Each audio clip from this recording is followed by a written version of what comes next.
We can knock this out real quick. I'm hungry. Welcome to this week's episode of the CC Mouse Podcast. We are good for your ears. I am Dan, and you can find me at RFS Dan. And I'm Jess, and you can find me everywhere at Snow Dogs Vlogs and Gone to the Snow Dogs. Jess, I'm cold in sunny California. It's not so sunny today. I'm sitting here holding myself, freezing. I mean, it's like 70, but I'm freezing. What is going on? It's called weather, and it tends to happen. No, for real. I don't know. You say it's cold. It's actually really nice here, and it's only 54, and I think it's amazing. So that's the difference between us. Is it going to be a cold winter? Didn't like Montana or one of the M states get like 1 million feet of snow already? Yeah, and they're still getting snow. I think they got 40 inches already in parts of Montana, which makes me want to go to Montana because I'm just crazy. And then I was reading today. Now I take it with a grain of salt because I feel like I see this every year where somebody writes an article and they're like, the Farmer's Almanac says that there's going to be tons of snow in Michigan this year.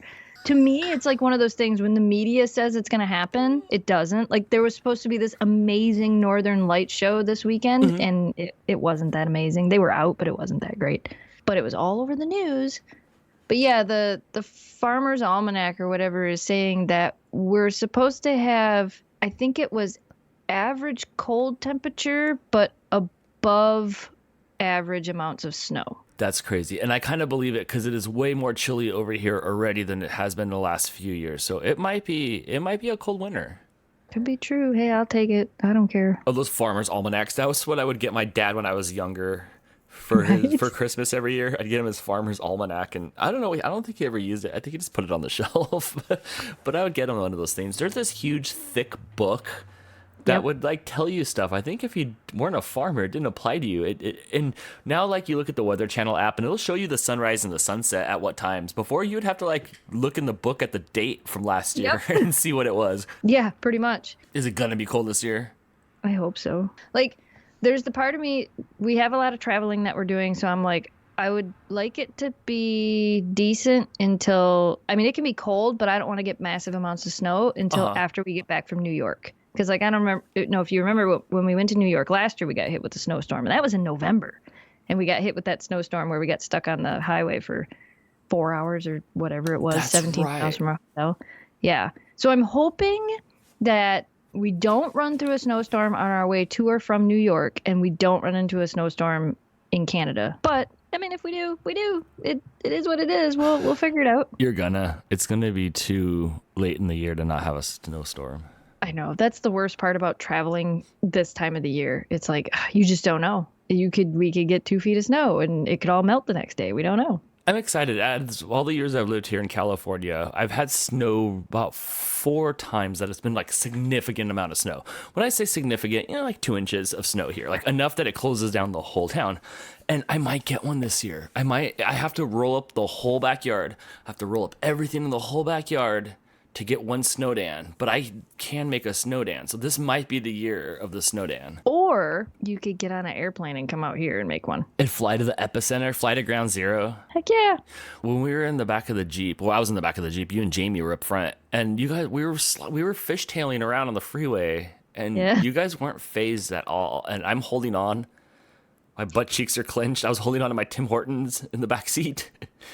I liked it. I liked it a lot. It was so cool. Like every day you guys got to do something really fun there. And you weren't even here for like a good part of winter. Like we didn't have a lot of snow when you were here. It wasn't really even that cold. It did snow the one night, I remember. Snowed, yeah. But we did not have much snow when you were here. Like it wasn't anything like it could have been. So, I mean, you kind of got gypped. I mean, I know it was exciting for you, but like in my eyes, I was like, this isn't like you could have seen so much better than this. I did like the fact that we threw boiling water in the air, and then I asked permission to walk through the smoke cloud, and then I ran through it, and it was great.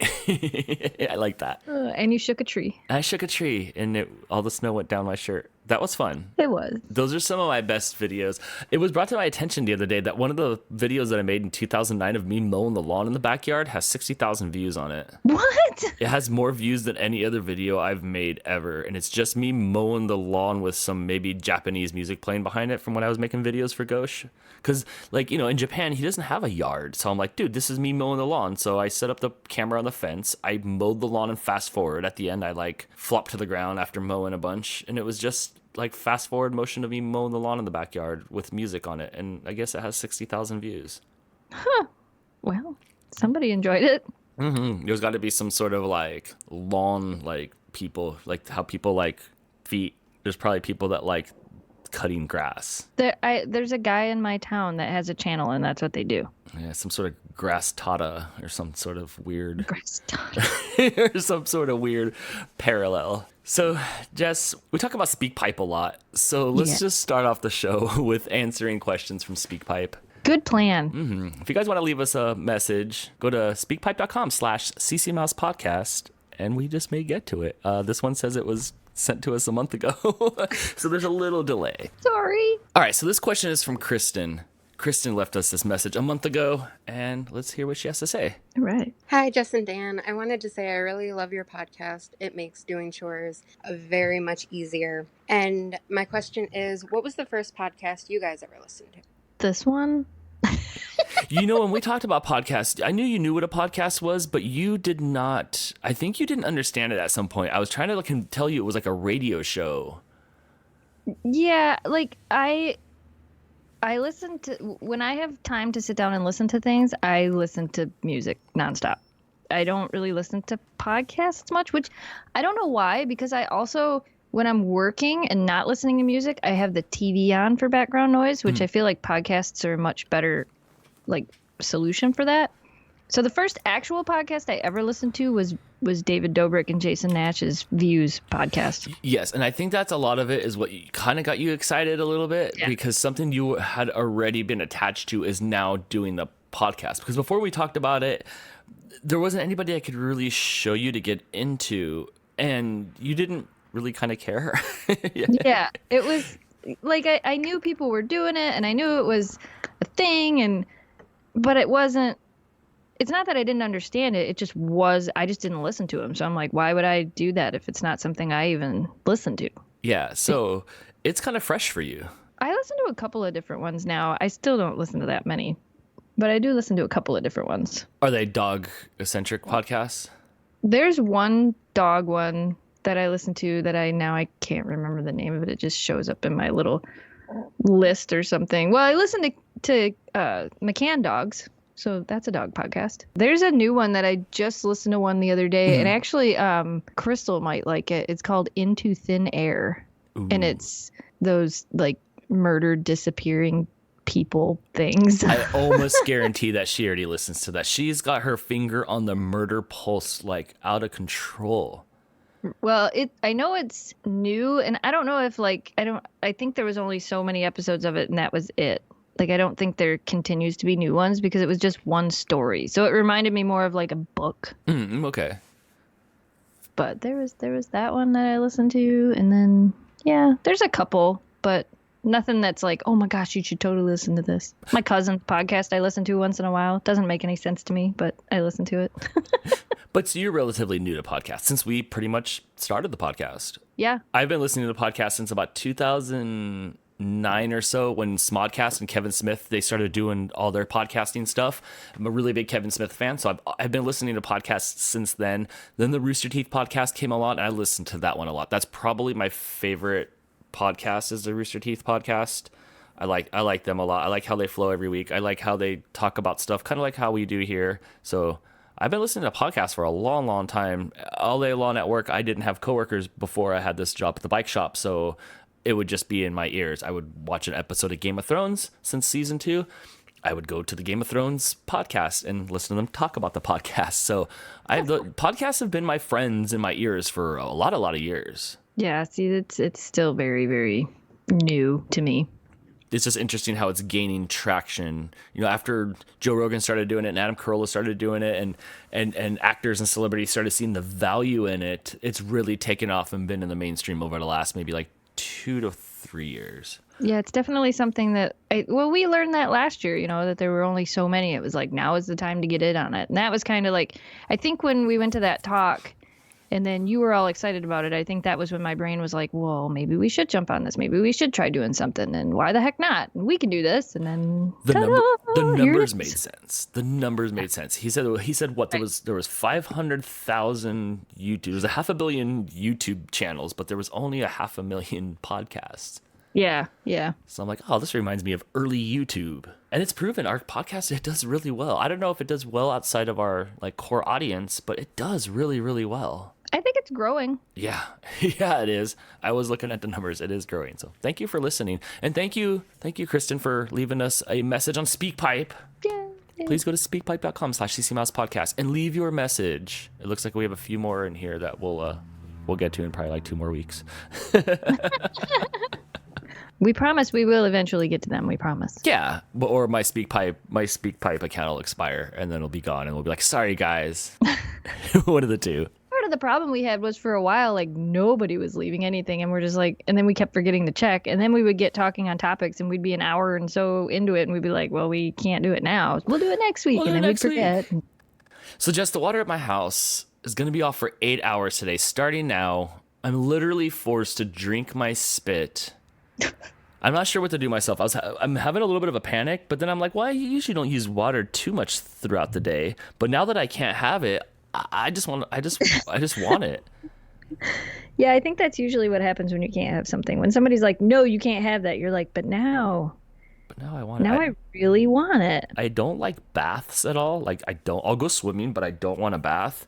But now I for some reason I have this urge to hang out with Mr. Bubbles in the bath, and I can't. They're always turning our water off. Our water's always going off here. I don't know what the deal is. It's like, I always tell people my city is like somebody sat down and played Sim City for like 40 minutes and then got up and walked away and just never came back. Like, we're half built. Stuff doesn't work right. Like, that could be a big part of it. It could be, how old the stuff is. We always have old. like water mains and stuff that break here because some of the systems here are so old. Yes. But I can't say that they've ever like shut our water off multiple times. Oh, it's monthly. It's monthly for lots of hours. Usually I'm at work, so I don't mind.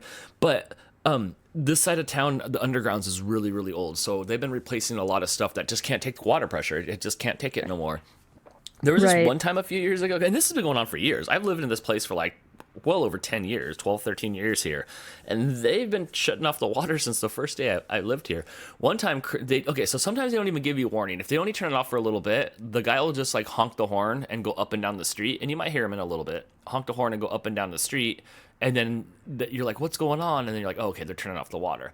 So one time they didn't do that. And Crystal was in the shower and her hair was all soapy. And then they turned the water off and she was just stuck with soap in her hair. Oh and we had to go to work and we were trying to wash it out with bottles of water, but she has like all the hair.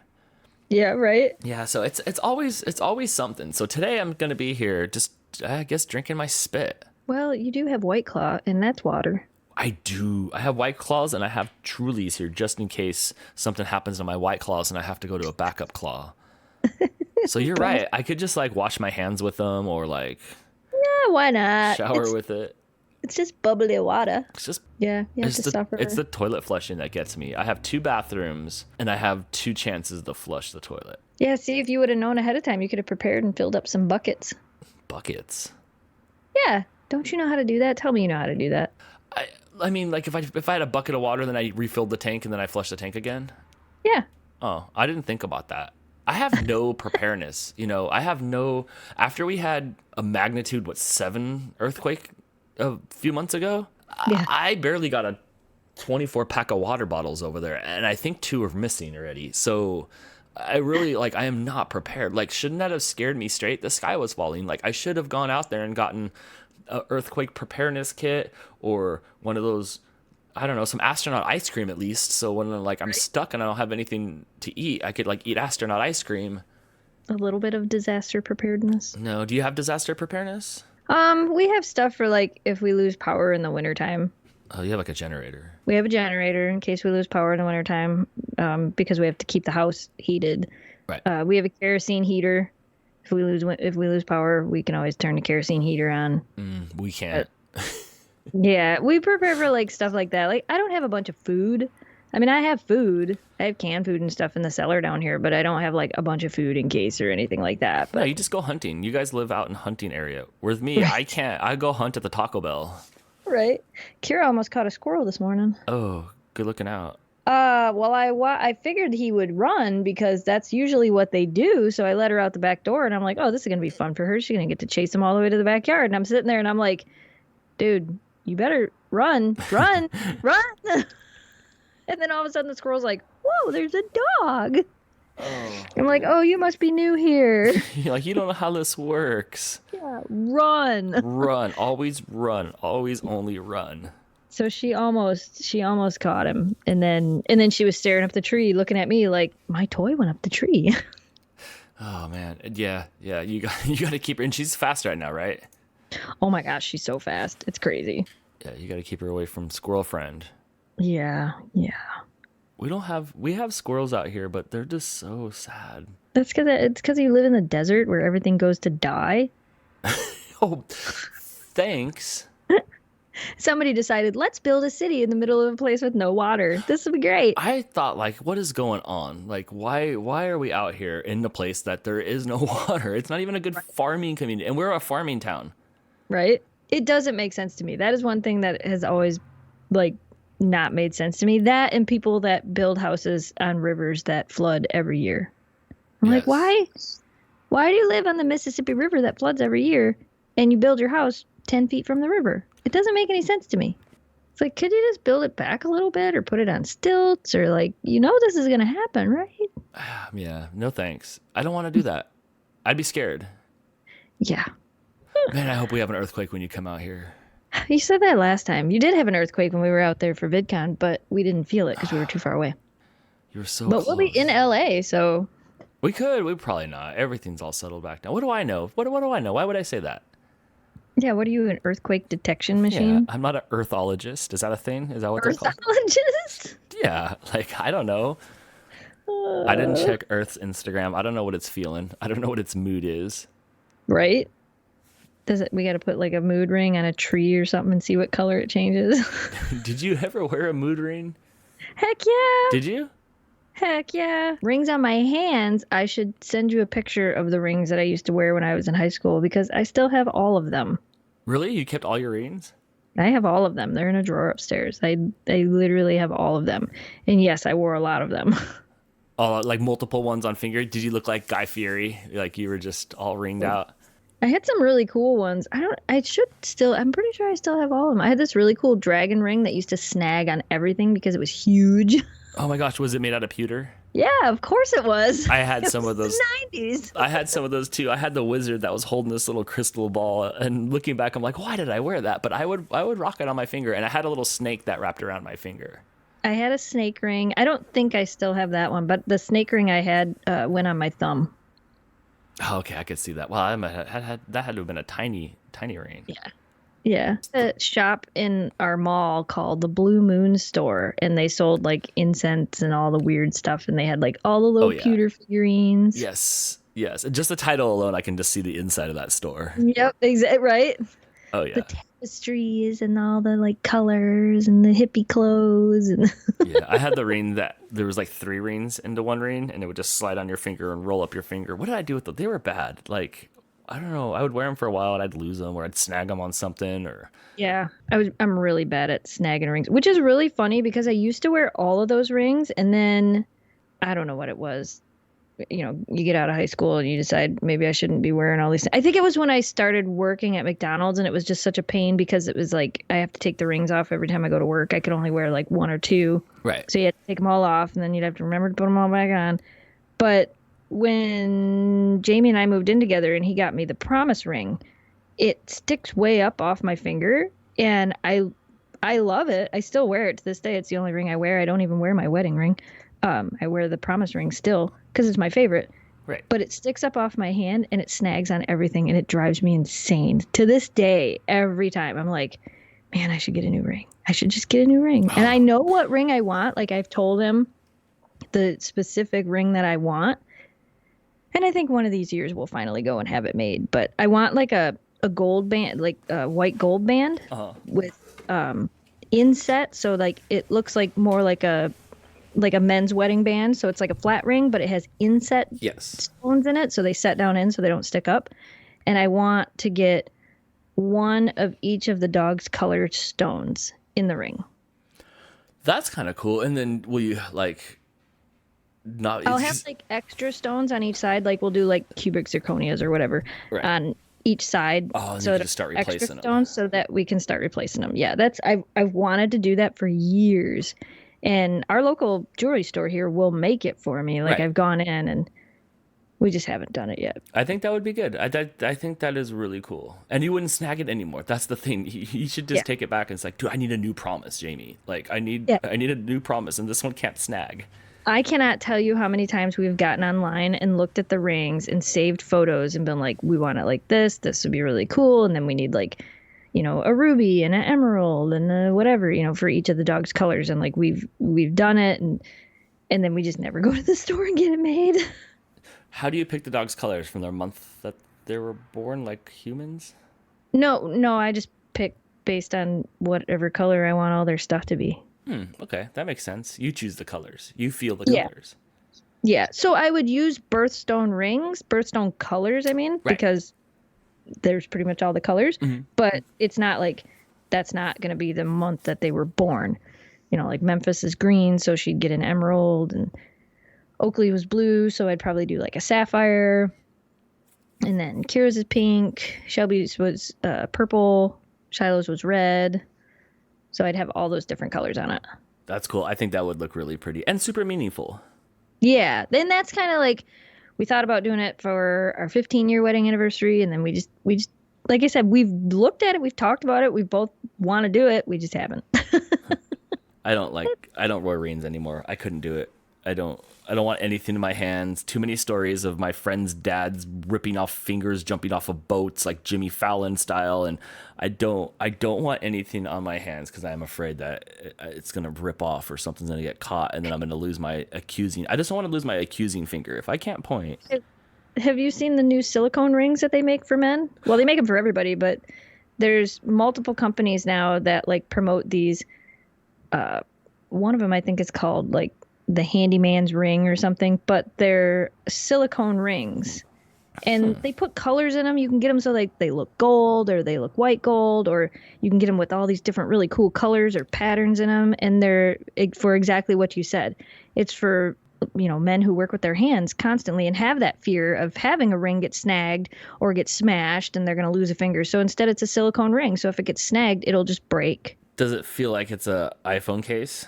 No, they put like this weird, because that was what I thought. If it felt like silicone, it was going to be weird. They put like coatings on the outside of it, so it almost feels like metal. I almost bought one for Jamie the other day because they had an outdoors one, and it had like mountains and the northern lights, and I'm like, man, I should just. And the nice thing is they're cheap because they're silicone. The ring was like $35. Right. So and it's meant to break away before your finger breaks away.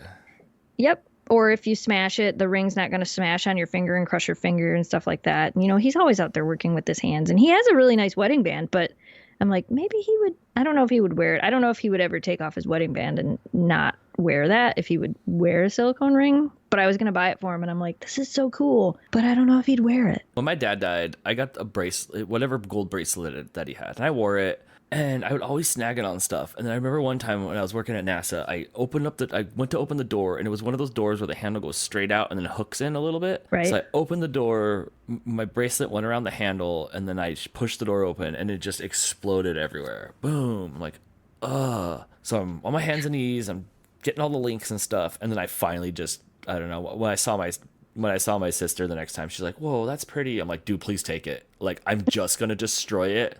Please take it. I think to this day she still wears it, and I think his ring too. I had a ring of his. I'm like, just take it. I'm never gonna wear it.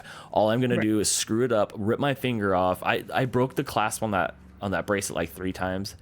So I'm like, not for me. I'm not a very big jewelry wearer. I have a necklace that has a Pittsburgh Penguins logo on it, but it just doesn't look right on me. Is it gold? It's gold. I don't like gold. That's funny because I have a necklace that has the Red Wing symbol on it, Really? and it's gold. Oh my gosh. I got it from the mall. Did you get it from the mall? Yeah. Oh my gosh, and it wasn't even in a store. It was like in the kiosk in the middle of the mall. So funny. Yep. That's so funny. And I got it in like 1997 or 8. I was gonna say I probably got mine in like 95 or 96. Yep. I got mine right then as well. So yeah, I have probably the 'cause same. I remember I had to have had it before 96 because I wore it to Ryan's funeral. I remember because like when he passed away, one of the things his mom wanted was all the pallbearers, which I was a pallbearer for his funeral.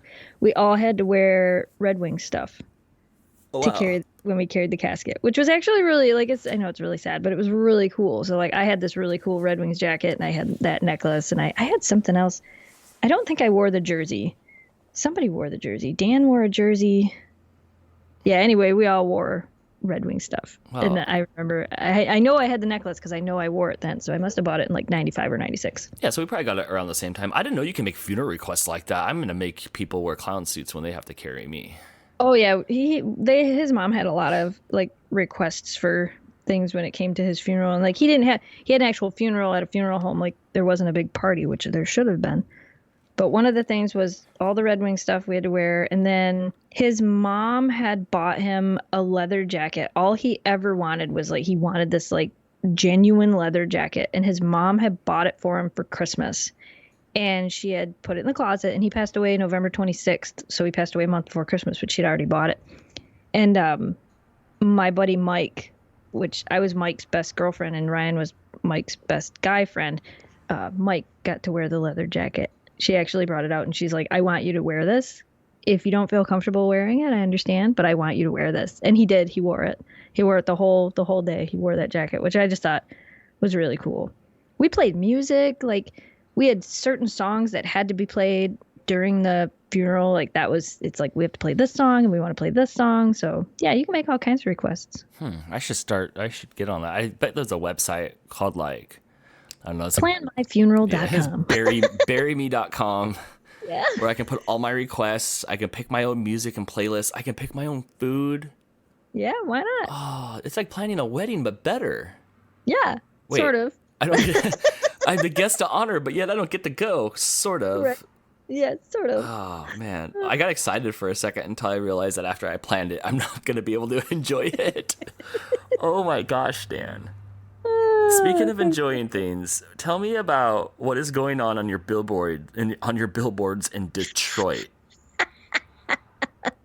Because this might get me to move there. This might be the thing that gets me to pack up and go to Michigan.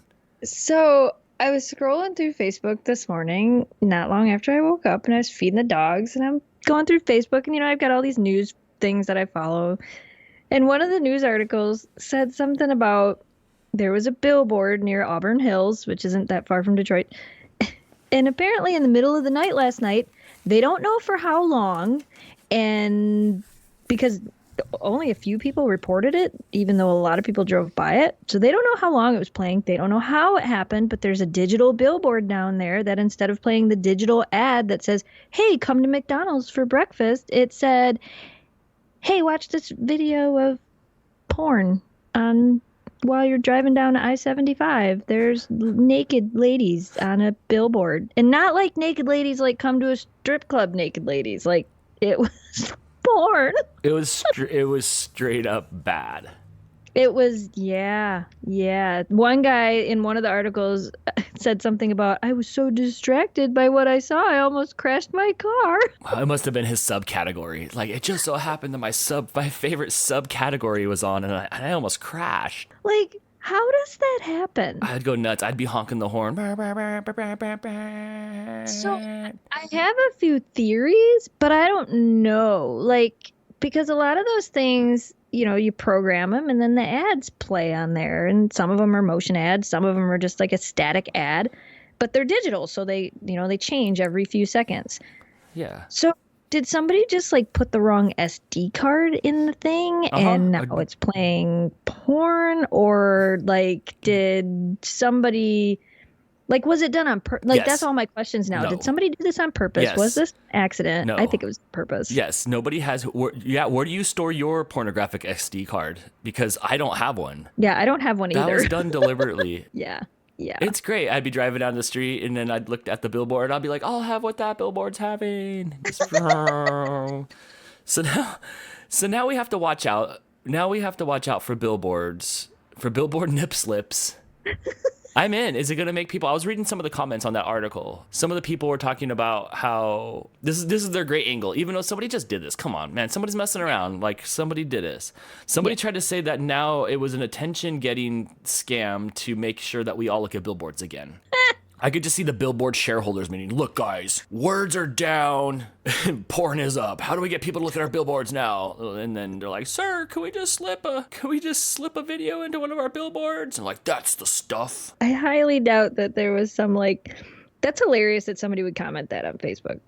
And that's It was intentionally done by the billboard companies get them to. That just doesn't make sense. No, it was probably some guy that either was quitting his job, hated his boss, and I say he, could have been a she, could have been I don't know what it was, but it was probably somebody that was mad at the world, hated their boss, and wanted to quit their job, and was like, "I'll show you. Blink, here you go." And then it showed us. Peace, I'm out. I just want to know who's coming with me.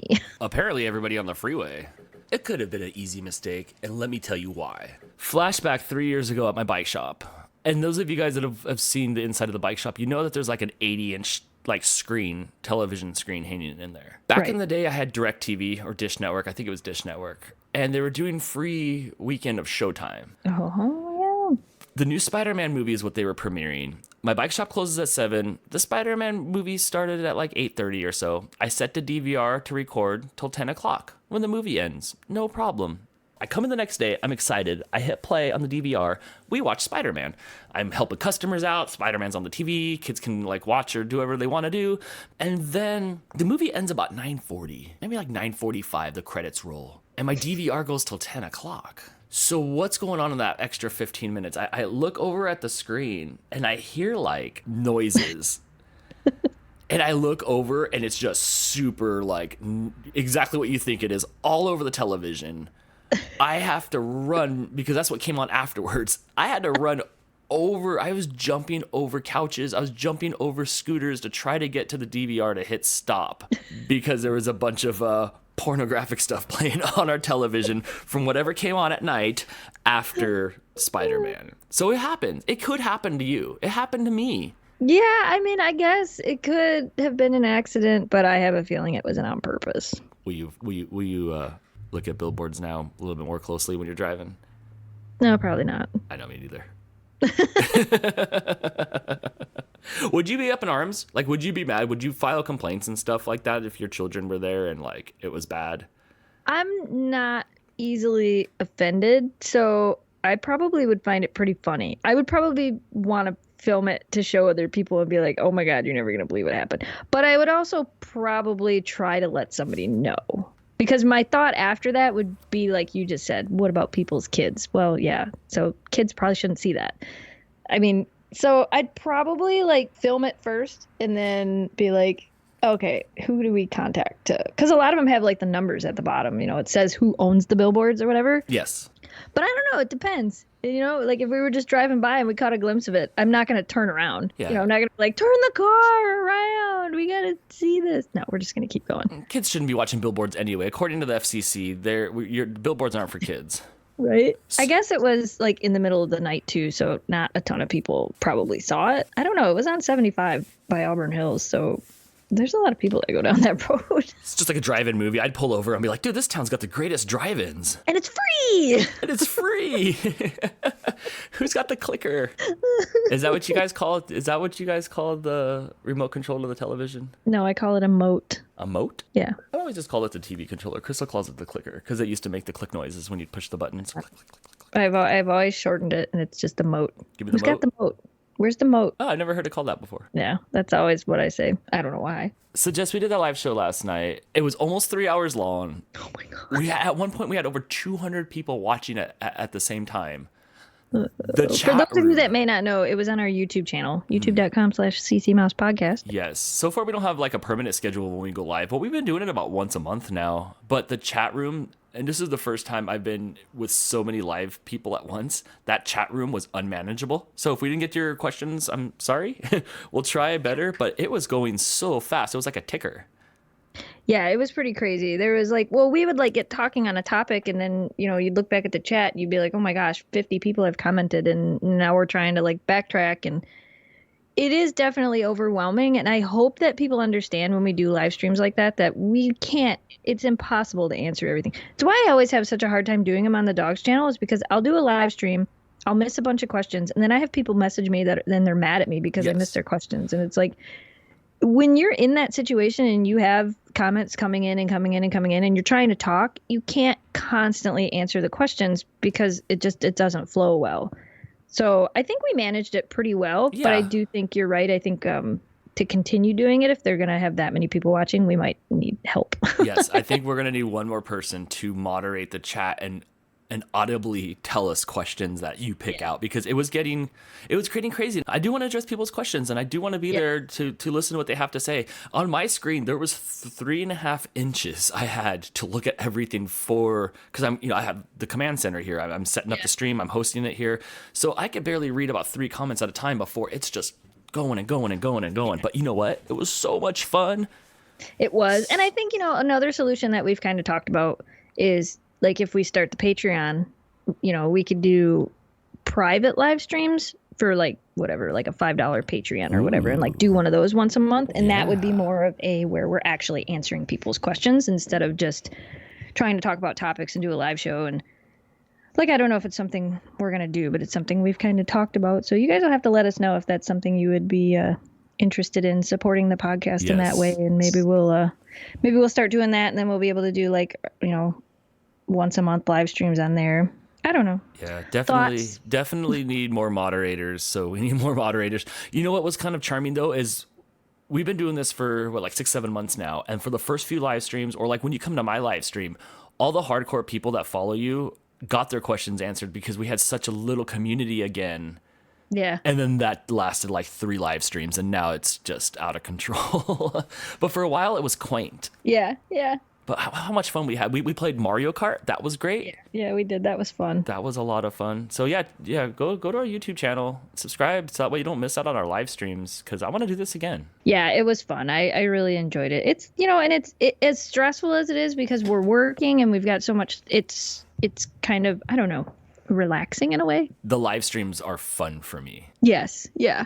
It doesn't feel like it's massive amounts of work. It just feels like, hey, we're on here and we're talking and coming out, ask us questions. That's the one thing I do like is that people were asking questions and people were getting involved, because right now as I'm staring at a microphone and that's it. I have no other interaction with any of you guys that are listening, but you have all the interaction with me. So it was nice to get that interaction shot back at me, or the chat room, because it doesn't feel empty to me. Right. It's just that reminder of who's out there. Which is a lot of you. I love you guys. You guys are so good to me. You guys are always tagging me in fun stuff, and you guys are always like commenting on my stuff. I really appreciate it. Aw, and Dan has his sentimental moment. I love you guys. You know what else I like? I like to see what Steve Weston has to say on our speak pipe. All right, let's do that. Let's do this. We listen to these the first time you guys listen to him, so I have no idea what he's going to say. One of these days, people are going to leave something really inappropriate, and I'm going to leave it in. Hi, Dan. Hi, Jess. This is Steve from Windsor, Ontario, and my question for you today is, what is your favorite concert that you've ever been to? Ooh, so Steve wants to know what our favorite concert is that we've ever went to. Oh. Jess, you go to a lot of concerts. I do. Yeah. So 2 popped into my head as soon as you asked the question, and those are the 2 I should probably say because it's probably the most true answer. I've always been told when you're asked a question, the first answer that pops into your head is probably the most true. Okay. Because if you start thinking about it, you can reason, usually the first answer is the most true. So the first one that came to my head was Shinedown. Mm-hmm. And then the second one was Avenged Sevenfold. But these only happened in the last couple of years. Yeah. So these beat out all the concerts you've gone to growing up and stuff. These beat all those out. Like those were the first two I thought of. Styx was phenomenal in concert. Korn was pretty good. Gosh, we saw Seether was good. 10 years was amazing. I would go see 10 years again. I've seen Theory of a Dead Man a couple of times. I really like them, which apparently they changed their name now. They're just Theory. That's convenient. Yeah. Well, so then but you could only pick one. That's the thing. If I could only pick one to go to again, out of all the ones that I've been to, out of every concert I've gone and every band I've seen, if I could only pick one concert to go to again, it would be Shinedown. I would go see Shinedown again. If I could only pick one. If I could pick two, it would probably be Shinedown in 10 years. Was it the event itself that was rad, or was it them standing on stage playing that made you like it so much? Shinedown puts on a phenomenal show. Like the show itself, the pyrotechnics, and I don't know, like that's probably one of the concerts that we went to that I like it when you go to the concerts and they sound like they do on the albums. Yes. Like when you're there and you're like, their voice is right, they're on key, their music sounds like it's supposed to. I really like that. And they're really good at that. And then their show is amazing. I mean, it really was. We've seen them twice. Skillet was pretty good too, though. Watching them with their they had all these things that like came out and like their drummer was up on this spinning pendulum. Styx had a spinning drummer too, though. No, spinning piano. Styx was a spinning piano. Good visuals in a show always make me happy. Yes, I like it when there's a lot going on, and then like because I saw Hinder and it was horrible. We saw them in concert and I hated it. And then who else did we see? That's Seven Dust. We've seen Seven Dust twice, and both times I left. Wow. And see, I really liked Seven Dust on the album. Like I really liked their album. That's just their original album. But you told me that before, that they sucked live, and I was like, wow, that guy has like a really good voice. Did it just sound like garbage? Yeah, it just wasn't. It's just I don't know. I think I was annoyed by how every time they'd stop a song and start a song, they had to tell you who they were. And I'm like, we know who you are. That's why we're here. Quit telling us the name of your band. Maybe the lead singer has basic amnesia. They didn't have that good interaction with the audience where like they're really getting the audience ramped up and they're really getting everybody excited, and they're like, I don't know, they just didn't have that. I feel like that was lacking in the two, and maybe it was just two bad concerts that we went to. I don't know. Well, bands that make you feel like whether you're there or not has no bearing on what they're doing is the worst. Yes. And that's kind of how I felt. Like, I just felt like, I don't know, where like Shinedown was walking out in the crowd. They were playing Simple Man, which is a cover that they do of a Leonard Skinner song. But they actually like got off stage, walked out in the crowd, and were standing in the middle of everybody and playing that acoustic guitar and singing the song. And you're like, they wanted everybody to be so involved. And I don't know. I really like that. I would go see them again. Yes. If you don't look like you're having fun, then I'm not going to have fun. And they're not like one of my favorite bands or anything by far. Like I like their music. I've listened to it for a long time. I don't even know if they would make it in like my top 10, but live, they're really, really good. Yeah, that makes a difference to me. And I say that all the time. All you have to do for me to like you in concert is to sound exactly like you do on the album. Do not play the songs faster or slower than the albums. Do not change the words. You can change the words by like 2%, but do not change the words to make me look stupid in the audience. Right. When I'm singing along, I'm like, what is this verse? This is not happening. One of the worst, probably disappointing things for me is I really loved Stone Temple Pilots in the 90s, and I really wanted to see them, and I missed out, and they were back, and it was just sad. Yeah. I was really, really, really, really sad, and I think I didn't wait to the end. I think I left. We had that with Def Leppard. We saw Def Leppard, and I really wanted to see them, and Jamie really wanted to see them, and it was like we were both so excited. Mm-hmm. And then Styx played before them, and Styx knocked it out of the park. And then Def Leppard came on, and it was just, maybe it's because they've been doing it for so long and they're just so in a routine. It just wasn't as exciting as I was hoping it was going to be. See, and that's disappointing because when you watch any of their videos or anything you see them in concert, you know, the drummer's got like 40 pieces up there. Everybody's rocking out. It looks like it's madness. And then you get there and it's just like a sad circus show. Yeah, it wasn't that great. We went to Ozfest one year in the 90s, and Marilyn Manson was just getting big. And I wasn't a Marilyn Manson fan in the sense that like the music was fine, like whatever, but like I wasn't a Marilyn Manson like goth person. You know, it's hot here in the middle of summer and we're waiting for whatever bands that come on at Ozfest, you know, like 20 bands show up and Marilyn Manson's there and I'm like, this is going to be curious. Like I'm curious for this. And there were so many people dressed in like hot black boots and black pants and chains and face paint and leather jackets, you know, like that goth like hot look, like heat hot look. Because it's hot out. And I was like, man, these poor kids. But I will tell you what, he put on the best show ever. They pushed out an organ out there, and it looked like something out of Beetlejuice. The dude was playing the organ, and there was podiums everywhere and signs coming down, and it was very theatrical the whole time. Yeah. And I was mesmerized by it. I didn't care what was playing or what was going on or what he was doing. I was mesmerized by how good of a show it was. Yeah. And then he went really super crazy. I had the opportunity when I was in high school. A friend of mine went to go see Bush and Marilyn Manson in concert, which is a weird pairing of bands. I remember when they did that pairing.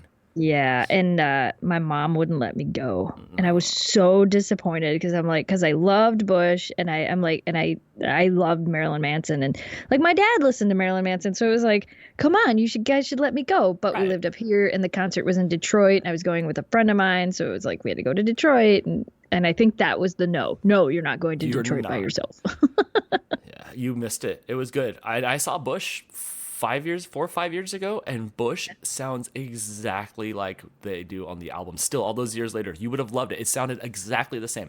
He played the exact same notes. He played the exact same speed. It sounded beautiful. Everybody played their instruments. It sounded like somebody hit play on the CD player.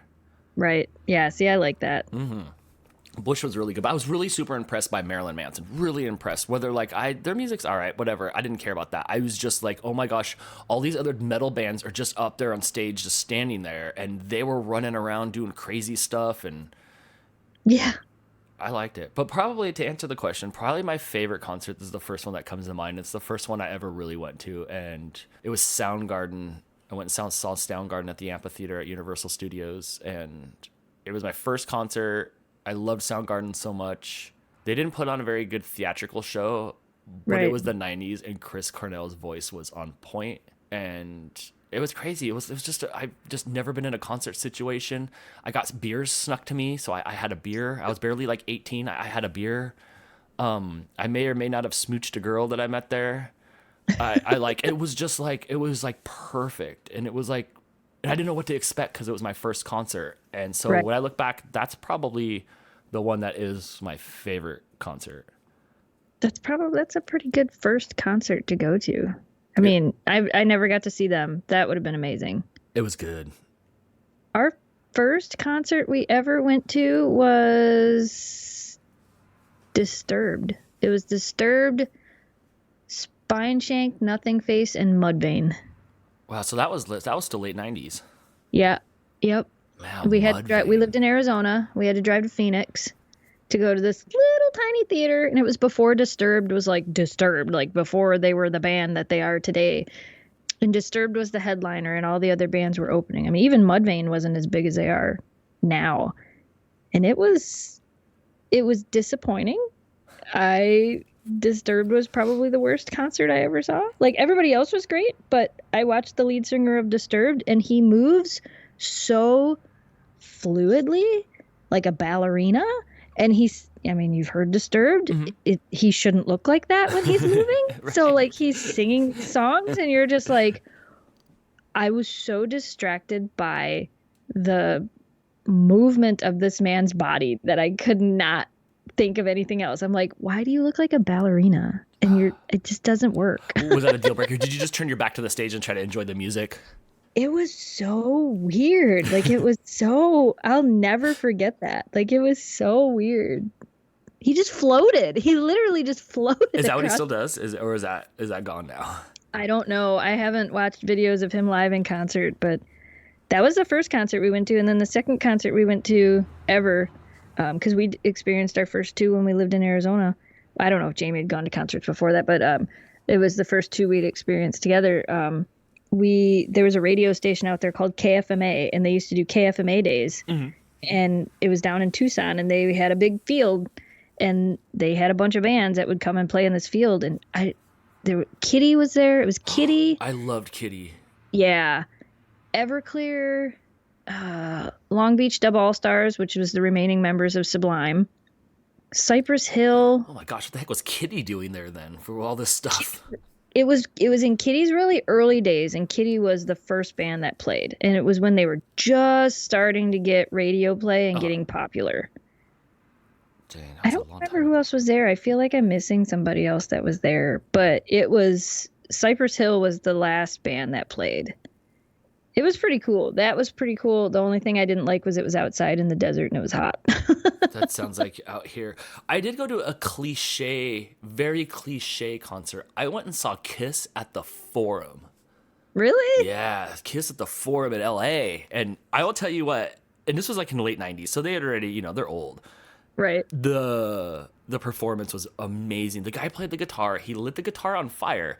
Then when the guitar's on fire, he threw the guitar off of his head and it spun around the whole arena on a line and it's on fire. I'm like, how are you getting away with this? And it's just floating over all of us. And they had these big pedestals that weren't very much bigger than their big, huge shoes. And they were going out into the audience like on a metal rack. And they were like over the audience. Like, dude, you can't fall on us. Like, and so much fire. And then the drummer like went up to the roof. It was like insane pyrotechnics, and it was good, and they sounded really good, actually, for, like, them being old. But, yeah, I went and saw Kiss at the Forum. Now I want to go to a concert. If there was any concert that I wish I could have gone to, I mean, you already know the answer to this. I think everybody knows the answer to this, if they've ever listened to me talk about music ever. But, yeah, if there was any concert ever that I wish I could have gone to, I still wish that I would have been able to go to a Nirvana concert. But yeah, that happened. Well, what happened? Was it just you were too young? Yeah. It was just... My mom and dad didn't really go to concerts. I mean, they did like before they had kids, but then when they had kids, it just wasn't really something. Like my dad saw Elvis Presley. Yeah, see, my parents went and saw Jan and Dean in concert. Like, aren't they from the 40s? Yeah, Elvis Presley and Janis Joplin. Yeah, and see, and when Nirvana was popular, I was probably I was 8th and 9th grade. There was nobody saying the word concert. Like, I didn't even know. I knew that was a thing because I've seen it on TV, but like that was never in my realm of thinking that like, hey, maybe if I like this, that I could go see it happen live. It just never, it never dawned on me ever to go to want to go to a concert ever until I was an adult and I was dragged to a concert. Right. You're like, we're going. Yes. Well, thank you, Steve. From Canada. That's a good question. I like that question. Yeah, that was a good question, Steve. And as always, like I said before, go to speakpipe.com/ccmousepodcast and leave us a question, please, because you guys give us some good topics to you guys give us some good topics to talk about. Yeah, you guys can like control the show. Mm-hmm. And I don't mind that at this point. Right? So that'll do it for this week's episode of the CC Mouse Podcast. Hit us up on our YouTube page so you don't miss a second of our fun live streams at youtube.com/ccmousepodcast. Find us on Instagram and Facebook for the latest updates at CC Mouse Podcast. Leave us a message on SpeakPipe at you know where. Shop our merch at ccmousepodcast.shop. And on that note, we'll see you guys next week. Same mouse time, same mouse podcast. Bye. Yay. Bye. We did the thing.